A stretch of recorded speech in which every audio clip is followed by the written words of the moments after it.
안녕하세요. 배당주 ETF에 대한 관심이 높은데요. 대부분 해외 배당주 ETF에만 관심을 갖고 계신 것 같습니다. 오늘은 국내 배당주 ETF에도 관심을 가져보셨으면 하는 이유와 국내 배당주 ETF 매수할 때 유의해야 할 점, 그리고 마지막으로 국내 고배당 ETF 두 개를 비교해 보고자 합니다.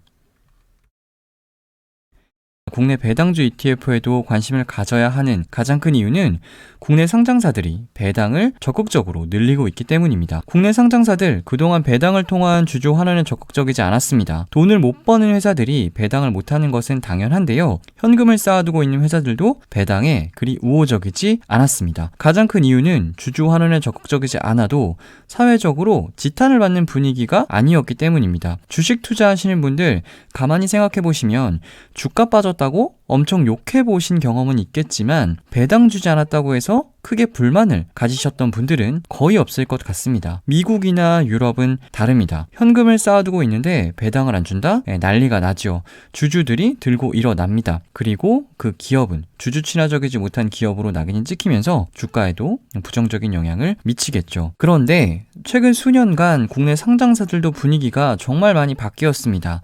배당 성향을 늘릴 수밖에 없는 사회적 분위기, 그리고 제도적인 장치들이 마련이 되었고, 특히 작년부터는 전 세계적으로 ESG 경영에 대한 관심이 높아지면서 주주 환원 정책에 대한 투자자들의 요구가 엄청나게 커지고 있습니다. ESG 경영 본격화하겠다, 배당 확대하겠다, 이런 소식들 자주 접할 수가 있습니다. 한국경제 기사에 따르면 2022년 코스피 200 상장사들의 배당금이 전년 대비 40.26% 상승했다고 합니다. 지금까지 상장사 배당금이 30조 원을 넘긴 적도 없었는데 단번에 40조 원 가까이 치솟게 된 거죠. 배당을 받으려면 작년 배당락일 전까지 주식을 매수해야 4월에 배당금을 받을 수가 있기 때문에 2020년 이렇게 늘어난 상장사들의 배당금 나와는 상관이 없어 생각하실 수 있는데요. 상장사들의 늘어난 배당금 받을 수 있는 기회가 아직 남아 있습니다. 5월에 배당을 받을 수 있는 방법은 바로 배당주 ETF를 매수하는 것입니다. 4월 23일 한국경제 기사에 언급된 ETF는 총 4개인데요. 이 중에 아리랑 고배당, 그리고 코덱스 고배당이 1년에 한 번 5월에 분배금을 지급을 하고요. 하나로 고배당, KB스타 고배당, 타이거 코스피 고배당 ETF는 2, 5, 8, 10일 분기에 한 번 분배금을 지급을 합니다. 다만 해외 상장사들이 주로 분기에 한 번 배당을 하는 반면에 국내 상장사들은 대부분 1년에 한 번 배당을 실시하기 때문에 이 분기 배당 ETF들도 5월에 가장 많은 분배금을 지급을 합니다. 분기 배당 ETF, KB스타 고배당 ETF의 최근 3년 분배금 지급 현황을 가지고 온 건데요. 보시는 것처럼 5월에 가장 많은 분배금을 지급을 하는 것을 확인하실 수가 있습니다.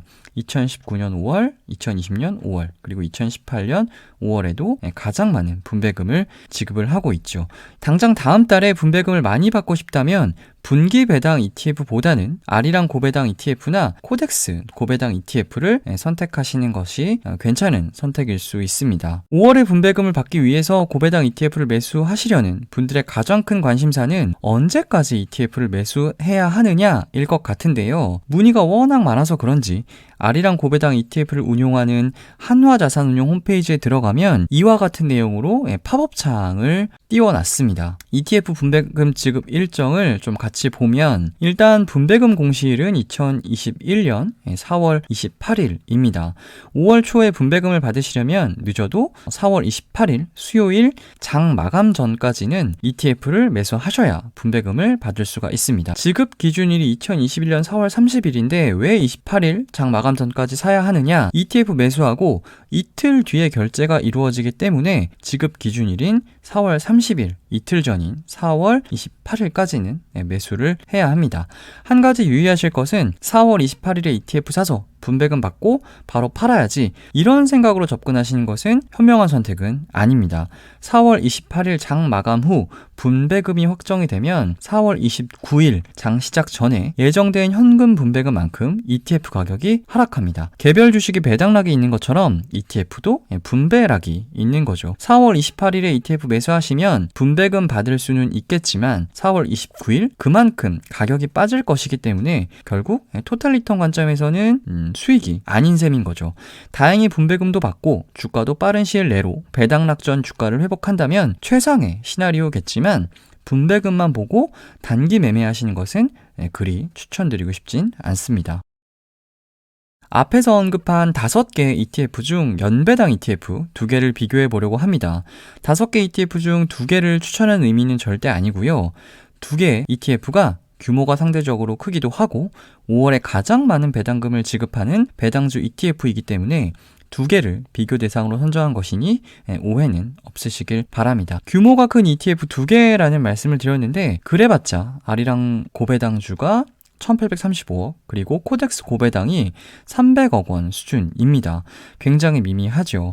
지난 4월 9일 상장한 타이거 필라델피아 반도체 ETF가 상장한 지 2주 만에 1,500억 원을 넘어섰고요. 타이거 차이나 전기차 ETF가 8천억 원을 넘어선 것을 고려를 하면 국내 투자자들이 국내 고배당 ETF에 대한 관심이 얼마나 미미한지 이 ETF의 규모를 통해서도 확인하실 수가 있습니다. 아리랑 고배당 ETF는 FN가이드 고배당 지수를 추종하고 코덱스 고배당은 FN가이드 고배당 플러스 지수를 추종을 합니다. 기초지수에 대해서 깊이 들어가면 시간이 오래 걸리니까 특징적인 것만 몇 가지 언급을 드리면요. FN가이드 고배당 지수는 유동시가총액 상위 200개 종목 중 예상 배당 수익률이 높은 30개 종목을 선별을 해서 지수를 산출을 합니다. FN가이드 고배당주 플러스 지수는 고배당도 고배당이지만 변동성에도 신경을 쓰게 되는데요. 배당을 받았는데 배당을 받은 것 이상의 주가가 하락을 하면 배당 받은 게 의미가 없어지니까 이 변동성을 제어하기 위해서 다양한 장치들을 넣어둡니다. 배당 수익률도 배당 수익률이지만 결국 최종 종목 50개는 변동성이 낮은 기준으로 선정을 하게 됩니다. 특정 섹터 비중이 높으면 특정 섹터의 시황의 기초지수가 흔들릴 수 있으니까 특정 섹터 종목 수가 10개를 넘지 않게 하는 것도 변동성 관리를 위한 하나의 장치라고 볼 수가 있습니다. 한 줄로 정리를 드리면 아리랑 고배당은 무조건 배당 수익률이 높았으면 하는 투자자들에게 적합하고요. 코덱스 고배당은 배당 수익률은 아리랑 고배당보다는 살짝 낮지만 ETF의 자체의 변동성을 좀 낮게 가져가고 싶다라고 하시는 분들에게 적합한 ETF라고 할 수 있겠습니다. 실제 아리랑 고배당과 코덱스 고배당의 최근 3년 배당 수익률을 비교를 해보면 아리랑 고배당이 코덱스 고배당 대비해서 배당 수익률이 좀 높은 것을 확인하실 수가 있습니다. 연도별 배당 수익률만 막대 그래프로 다시 그려보면 이러한 흐름인데 아리랑 고배당이 코덱스 고배당보다 배당 수익률이 더 높다라는 것이 좀 확연히 더 보입니다. 특히 아리랑 고배당은 2020년 무려 5.51%의 분배율을 기록을 했습니다. 그럼 배당 수익률은 낮지만 코덱스 고배당은 아리랑 고배당 대비해서 정말 낮은 변동성을 유지를 했을까? 아리랑 고배당과 코덱스 고배당 각각의 기초지수의 수익률과 변동성을 비교를 해본 표인데요. 전 구간 아리랑 고배당 대비해서 코덱스 고배당이 낮은 변동성을 유지를 하고 있습니다. 노란색 음영 처리한 부분이 바로 변동성인데 각 구간들을 비교해 보시면 아래에 있는 코덱스 고배당이 훨씬 더 낮은 변동성을 유지하고 있는 것을 보실 수가 있죠. 고배당주 ETF는 변동성이 낮다라는 선입관이 있는데 아리랑 고배당은 특정 섹터 비중이 높기 때문에 코스피 200보다도 변동성이 더 높다라는 것은 유의를 하셔야겠습니다.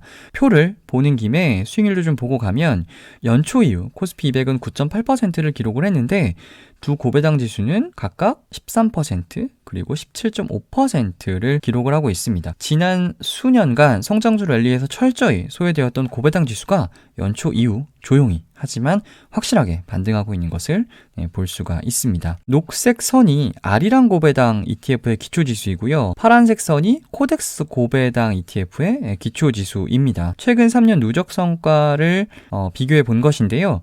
확실히 코덱스 고배당 ETF의 기초지수인 이 파란색 선이 녹색 선보다 좀 안정적인 흐름을 가져가고 있는 것을 보실 수가 있습니다.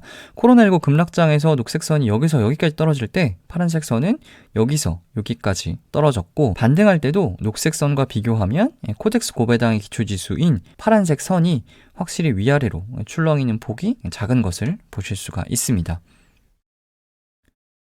두 ETF의 섹터별 비중인데요. 아리랑코 배당주의 가장 큰 특징은 금융주 비중이 60% 수준으로 절대적입니다. 전통적으로 금융주가 고배당주이기 때문에 추가적인 필터링 조건 없이 배당 수익률 기준으로만 종목을 고르면 금융주 비중이 높아질 수밖에 없습니다. 코덱스 고배당은 왜 금융주 비중이 25.35%밖에 되지 않느냐? 앞에서 잠깐 말씀을 드렸는데 코덱스 고배당은 변동성 관리를 위해서 종목 편입 단계부터 특정 섹터의 종목 수를 10개로 제한을 합니다. 섹터별 비중 말고 섹터별 종목 수를 각각 계산을 해본 것인데요. 아리랑 고배당은 30개 종목 중에 무려 17개의 종목이 금융 섹터에 속합니다. 반면에 코덱스 고배당은 총 50개 종목 중 금융 섹터 종목이 10개에 불과하죠. 금융뿐만 아니라 산업재, 소재도 10개 종목인데요.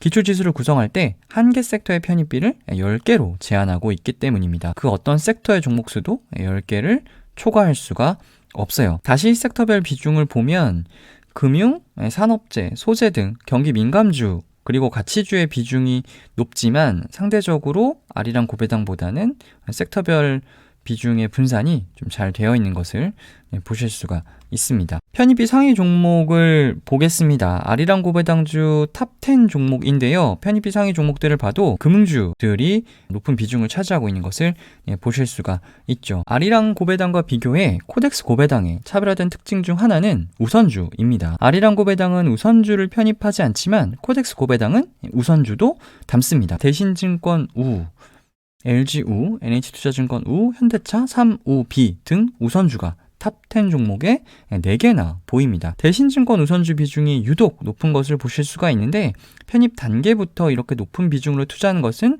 당연히 아니고요. 대신증권 우선주가 최근에 주가가 이렇게 급등을 하면서 편입비가 일시적으로 높아진 것으로 이해하시면 될 것 같습니다. 변동성이 높은 종목은 정기 리밸런싱 때 편출이 되기 때문에 대신증권 우선주가 수익은 좋지만 이처럼 높은 변동성을 향후에도 유지를 하게 되면 다음 정기 리밸런싱 때는 편출될 가능성이 높습니다. 탑10 종목에 편입되어 있지 않은 우선주들 중에서도 삼성전자 우선주나 삼성화재 우선주, 미래에셋증권 EUB 같은 종목들도 코덱스 고배당에 편입이 되어 있습니다. 성장주 대비 가치주의 강세가 지속이 되고 있습니다. 연 4% 중반 수준의 배당을 받을 수 있을 뿐만 아니라 최근 시장 흐름에 부합하는 종목들로 구성된 배당주 ETF에도 좀 관심을 가져보시면 좋으실 것 같습니다.